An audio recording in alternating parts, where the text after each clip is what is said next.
Oke guys, kembali lagi dengan gua Thomas Anderson dan ini adalah Telat Review.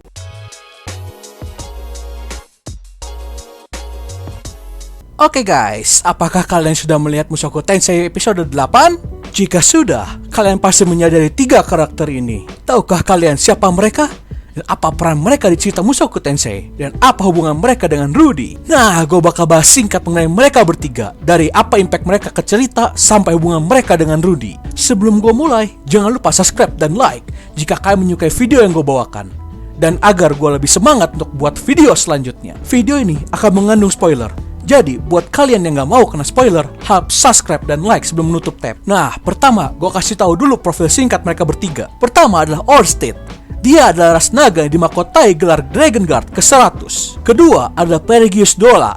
Dia sama seperti Orsted merupakan ras naga dan memiliki gelar Armored Dragon King. Terakhir, Kisiriko, perempuan ras iblis yang tidak seperti penampilannya memiliki banyak sebutan. Dari The Immortal Demon Empress, Demon Emperor of Demon Eyes, Demon Emperor of Resurrection, dan lain-lain.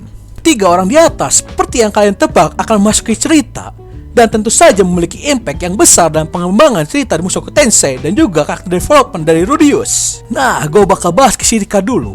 Karena menurut timeline yang akan bertemu dengan Rudy duluan adalah dia. Kisirika adalah iblis yang immortal atau abadi. Kisirika juga sudah hidup kurang lebih 7000 tahun. Kisirika juga pernah ambil peran di perang besar manusia dengan iblis yang dipimpin oleh Demon God Laplace. Namun saat perang itu terjadi, dia tewas. Walaupun nanti dia akan hidup kembali. Karena 300 tahun sudah berlalu, setelah dia tewas, banyak orang yang tidak ingat dengan keberadaannya, terlepas dari ras iblis yang abadi lainnya. Kisirika dianggap oleh sekitarnya sebagai orang yang sinting dan hidup layaknya gelandangan dan selalu kelaparan. Tetapi terlepas dari fakta di atas, Kisirika dikenal sebagai iblis yang hebat. Terlepas dari kemampuannya untuk hidup kembali setelah mati, dia memiliki pengetahuan yang luas sesuai dengan umurnya yang mencetak angka 7000. Tidak hanya itu, salah satu gelarnya, Demon Emperor of Demon Eyes. Kisirika memiliki mata iblis yang dikatakan sebagai mata yang memiliki kekuatan luar biasa yang sangat langka. Dan yang mengejutkannya lagi, tidak hanya memiliki mata iblis, Kisirika juga memiliki kemampuan untuk membuat dan juga memberikan mata iblis ke siapapun, terlepas dari ras maupun usia. Sehingga ada legenda mengatakan, jika kalian menginginkan mata iblis, temuilah Kisirika. Di dalam cerita, Rudy juga jadi salah satu orang yang mendapatkan mata iblis dari Kisirika. Dan tidak hanya satu mata, Rudy mendapatkan 2 mata. Tapi di waktu yang berbeda. Mata yang didapat Rudy adalah Foresight Eye, mata yang memiliki kemampuan untuk melihat beberapa saat di masa depan. Mata ini didapat saat Rudy memberikan sekantong sate ke Kisirika. Mata ini sangat membantu Rudy saat pertarungan jarak dekat, karena dia bisa mengetahui langkah selanjutnya dari musuhnya. Dan mata yang kedua adalah Clairvoyant Eye, mata yang memiliki kekuatan untuk melihat objek di tempat yang jauh. Mata yang digunakan oleh Rudy untuk untuk mencari last boss. Buff. Karena ada spoiler besar yang namanya tidak bisa saya sebutkan untuk melindungi last boss ini, kita sebut saja Mawar. Selanjutnya kita akan bahas Orsted. Seperti yang saya sebutkan tadi, Orsted adalah Dragon God ke-100. Dia juga memiliki peringkat 2 dari 7 makhluk terkuat di dunia Rudy. Tapi walaupun memiliki peringkat kedua, dia dikatakan jauh lebih kuat daripada si peringkat 1 ini, yaitu Technic God. Dan itu juga bukan merupakan spekulasi, melainkan fakta. Fakta ini pun ditegaskan oleh beberapa pihak, seperti Demon Lord Sesepuh, Badigadi, dan juga Perigeus. Orsted dikatakan mengetahui dan dapat menggunakan seluruh sihir dan teknik bertarung di dunia. Inilah salah satu faktor kekuatannya. Tidak hanya itu, dikatakan siapapun yang berhadapan dengan Orsted tidak terkecuali akan takut kepadanya. Hal ini membuat siapapun yang melawannya tidak akan bisa mengeluarkan kekuatan aslinya, karena mereka takut. Di cerita Mushoku Tensei, Orsted memiliki satu tujuan yang harus dia lakukan dan akan diselesaikan olehnya. Tujuan itu adalah membunuh Hitogami. Untuk alasan kenapa dia ingin membunuh Hitogami dan juga mungkin diteliti mengenai Orsted, mungkin akan saya rangkum di video yang berbeda. Sekarang kita lanjut. Saat bertemu pertama kali dengan Orsted, karena Rudy pernah beberapa kali mendapatkan saran dan juga bertemu dengan Hitogami di mimpinya, Orsted tanpa pikir panjang langsung membunuh Rudy dengan mudahnya. Karena bisikan teman seperjalanannya, Nanahoshi, Orsted menghidupkan kembali Rudy sebelum jiwa Rudy benar-benar hilang. Setelah kejadian ini, Rudy menjadi sangat takut kepada Orsted.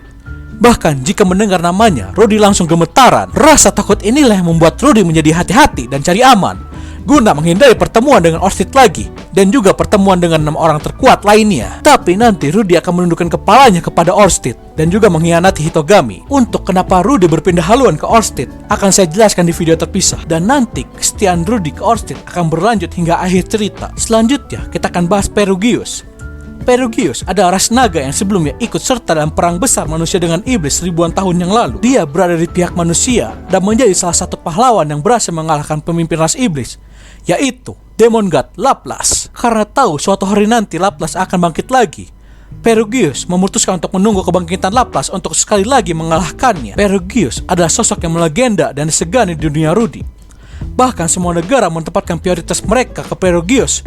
Bahkan raja mereka kalah kedudukannya dengan Perugius. Negara besar seperti Asura menempatkan lukisan wajah Perugius setara dengan lukisan wajah raja pertama mereka. Di bawah permintaan Orsted, Perugius mengangkat Nanohoshi sebagai muridnya untuk mempelajari sihir pemanggilan. Di episode 8 lalu, kita bisa melihat Perugius memerintahkan salah satu bawahannya, Arumanfi, untuk menemukan sumber masalah dari ledakan sihir dari bola hitam di langit Roa, dan juga berencana untuk menghancurkannya, yang berakibat Arumanfi hampir membunuh Rudy karena salah paham ini. Walaupun nanti Perugius akan meminta maaf kepada Rudy atas kejadian tersebut. Untuk sepak senggol Perugius di series ini adalah dia menjadi sosok kunci di misi untuk menyelamatkan Nanohoshi, dan dia juga menjadi tokoh kunci agar Ariel, salah satu putri dari kerajaan Asura, agar bisa menjadi kaisar.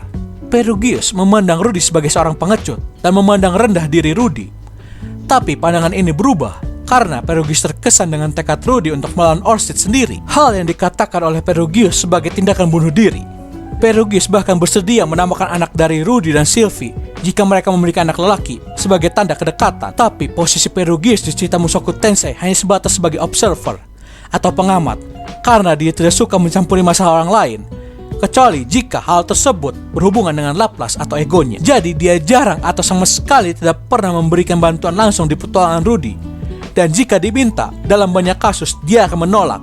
Oke sip guys, itu adalah penjelasan singkat mengenai 3 tokoh penting di Mushoku Tensei yang sempat di-cameokan di episode 8. Karena gue rencanakan videonya sebagai perkenalan, jadi memang banyak bagian yang gue ambigukan karena takut terlalu spoiler. Tapi tenang saja, untuk karakter dan kejadian yang gue senggol di atas akan gue buatkan video terpisah. Jadi stay tune ya, semoga kalian terhibur.